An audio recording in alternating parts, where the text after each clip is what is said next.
Olυμπιακός.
All right, let's jump into another deep dive.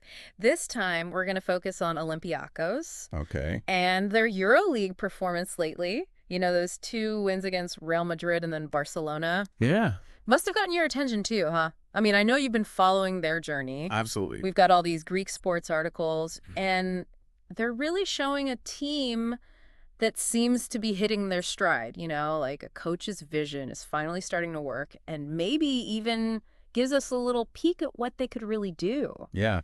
I think it's really interesting to see how they kind of turn things around. Yeah. Especially because, you know, right before that, they had that loss to Panathinaikos. Oh, for sure. And there were a lot of questions, weren't there, about like, is this the start of a crisis? What's going on with their strategy? Yeah. You know that rivalry between Olympiacos and Panathinaikos is always so intense? Oh, absolutely. That loss definitely added like so much more pressure going into that Real Madrid game. Right. But winning that game, it feels like, you know, a real turning point, don't you think? Yeah, for sure. I think psychologically that Real Madrid game was like so crucial. It's really common in sports, actually. Really? Yeah, that sometimes a team, they just need that one win, you know, to overcome all those doubts and kind of remember what they can actually do. Right. And I think that's exactly what happened to Olympiacos. So how did they go from, you know, like all that doubt to just, I mean, just dominating those 2 games? The articles talk about a return to basics being so important. What does that even mean, you know, when they're actually on the court? Yeah, it's interesting because it really is about focusing on those fundamentals again. Okay. So you see in these 2 games, they really went back to their core strengths. Okay. You know, that really strong defense, that aggressive rebounding, and just disrupting how the other team plays. Like you look at Barcelona, they're known for, you know, that smooth passing and really fluid offense. But Olympiacos just totally shut that down. And the stats totally show that, too. Yep. I was shocked when I saw this, that they had 83.8% of defensive rebounds and 40.7% of offensive rebounds. Wow. Against, both Real Madrid and Barcelona, combined. Yeah. And, remember earlier in the season, rebounding was supposed to be one of their weaknesses? Yeah, it's a huge improvement. Right. It really shows, I think, how much Coach Bartzokas is emphasizing those fundamentals. Yeah. This wasn't just luck. Yeah. It was them deliberately going back to what makes them so successful. Now, let's talk about some of the individual players, Yeah. Evan Fournier has just been on fire. The articles call him, a microwave scorer because he heats up so fast and just, racks up the points. Right. And they're highlighting, that kick and roll play he's got going on with Sasha Vezenkov. Yeah, yeah. It's really becoming a dangerous weapon for them. Especially those two plays that are described in the articles, wow. Yeah, yeah. They're really working well together. I think it's so effective because both of those players, they can do so many things on the court, Yeah. So they can shoot from far out, they can drive to the basket, and they can pass really well. Yeah. And so it makes it so hard for the other team to defend. Right. Because they don't know what they're going to do.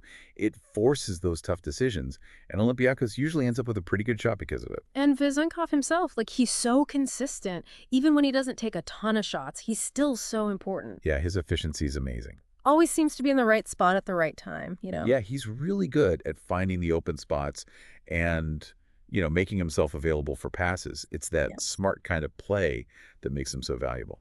Okay, and we got to talk about Tyler Dorsey. He had such a good comeback after being benched in that Real Madrid game. The articles were saying, it wasn't just his scoring, but also his attitude and, his effort on both sides of the court. Yeah, that's exactly what you want to see, right? Yeah. From someone who's been benched. Exactly. He could have, just been sulking. But he came back wanting to prove something. Yeah. And it wasn't just about scoring either. His passing against Barcelona was great. He was really setting up his teammates. Oh, wow. And that kind of unselfish play, it really can lift the whole team. The articles also mentioned, really strong playing from Milutinov, had 12 points and 6 offensive rebounds. McKissick with 10 points, and Walkup, who really kept things steady with 8 points and 7 assists. Even Fowl, Williams-Goss, and Vildoza, they all played a part in the team's success. Yeah. It really highlights, I think, that these wins, they weren't just about, one or two stars carrying the team. Right. It was a true team effort. And for Olympiacos, especially with how much depth they have, that's a really good sign. And speaking of depth, something that really stood out to me is that Coach Bartzokas, he used all 12 players in that Barcelona game. What does that even tell us? I think it's a pretty significant decision, especially when you've got a team like Olympiacos, so much talent. Finding a consistent rotation is key for any team, but especially in this situation. Remember all those doubts earlier in the season about whether Bartzokas's vision, this deep and versatile team, if it would really work? Yeah. It looks like it is. So are these wins a sign that it's finally all coming together? I think so. Yeah. Having that kind of deep rotation allows you to keep players fresh. Yeah. You can really wear down your opponents, and you can adapt to all kinds of different situations in the game. If Bartzokas keeps using all 12 players like this, it'll be a huge advantage for Olympiacos. And you know how everyone was questioning the team after that Panathinaikos loss? Oh, yeah. These 2 wins, it feels like they're making a statement, a direct response to all of the doubts. Almost like they're saying, we hear you, we see the questions, and this is what we can do. Right. They had such a strong performance, showed off those core strengths, how docked their team is, and the potential when everything's working together. Okay, before we get too serious here, let's just appreciate one fun thing from these 2 wins. Okay. The articles just had to mention, that moment that went viral in the Barcelona game, that Fal Hernangomez jersey ripping incident. Oh, yeah, the battle of the big men. You gotta love that Olympiacos social media team. They're so quick. Yeah. Made for warriors who never fall. Pretty clever.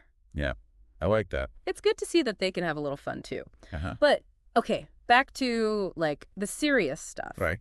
What do these 2 wins, mean for Olympiacos going forward? Well, they're definitely going in the right direction, but, the real test will be to keep this up when they're not playing at home. They've been dominant at home, but their away record isn't as strong. So, yeah, they got to prove they can do this, when they're in enemy territory, basically.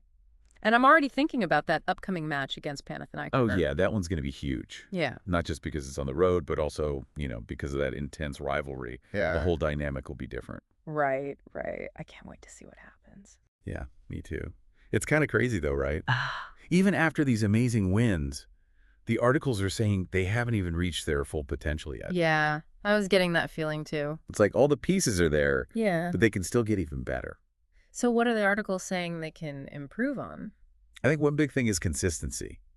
They've had these awesome moments, but they need to, play at that high level for the whole game. Right. For the whole season, even. I mean, they showed flashes of brilliance against Real Madrid and Barcelona. For sure. But, can they bring that same intensity and focus every single time?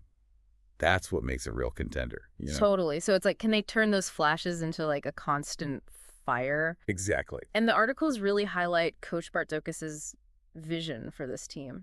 Having depth, being versatile, and playing unselfishly. It seems like his system is really starting to work. Yeah. Using all 12 players against Barcelona, Yeah. I think that shows how much he trusts his whole roster. He's not relying on just one or two star players. He wants everyone to contribute. And that's different. Right. Yeah. Yeah, it's definitely a shift from the traditional way of doing things where you just rely on your starters the most. And I remember earlier in the season, some people were wondering if this would even work, right? Right. Would having so many good players actually cause problems? Mess with their chemistry or make things confusing on the court? Yeah, I think those were totally valid concerns. Yeah. When you've got a team packed with talent, you can fall into the trap of just relying on individual skills instead of, playing together as a team. Right. But it seems like Bartzokas is finding that balance now. He's blending all that talent into a single unit. It's got to be that, finding the sweet spot between letting players shine and also making sure it's all about the team. Exactly. He's creating that environment where the players know that if the team succeeds, they succeed. Right. And when you have that kind of buy-in from everyone, that's when things can get really special. So let's talk about some of the things they've been crushing this season. The articles are always praising their defense, saying it's suffocating and intense, just completely disruptive. Their defense is definitely their trademark, for sure. They're just all over the ball, they rotate well, and they make it so hard for the other team to get anything going. And it's not just about individual players being good defenders, it's about everyone working together, talking to each other, trusting each other. That's what makes it so effective. And it's not just their defense when the other team has the ball in their half of the court. Right. They've also gotten so much better at transition defense, which, for those who don't know, that's basically how you defend when the other team is trying to score really fast after getting the ball. Yeah. I think a lot of that improvement comes from their rebounding. Oh, yeah. When they grab those defensive rebounds, the other team can't run fast breaks and get those easy points. Right. It all works together. And their rebounding, talk about a transformation. They were at the bottom of the league in rebounding. I know. And then they just dominated the boards against two of the best teams in Europe. What even happened there? I think there are a few things going on. First of all, having Nikola Milutinov back has been huge. Yeah. He's a beast on the boards. Right. And having him in the paint just adds so much, physical presence for them. Yeah, it's he just sucks in every rebound that comes near him. Yeah, exactly. But it's not just him. Okay. The whole team is really making an effort to attack the glass and box out their opponents. I bet their, more intense defense also plays a part in that. When you're playing tough defense, Oh, yeah. you're just more likely to win those battles for the ball and get those important rebounds. For sure. It starts with them committing to that tough defense. And then when they're locked in defensively, everything else starts to fall into place. Okay, so we've talked about their defense, their rebounding, and how they've gotten better at playing together. But, we can't forget about their offense. They can score some serious points. Oh, absolutely. They have a really balanced offense. Yeah. They can score in so many different ways. They have multiple players who can create their own shots, and they pass the ball really well, which leads to a lot of open looks. Okay, so let's talk about some of those players who are really good at scoring. Yeah. Evan Fournier seems to be finding his groove. Yeah. The articles are calling him a microwave scorer, which is the perfect description because he can heat up so fast and just start racking up points. Yeah. Why is he so hard to defend? I think it's partly because he can score from anywhere on the court. Yeah. He can hit those three-pointers, he can drive to the basket, and he's really good at finding those mid-range shots, too. Right. Having all those options just makes him a nightmare to guard. Right, right.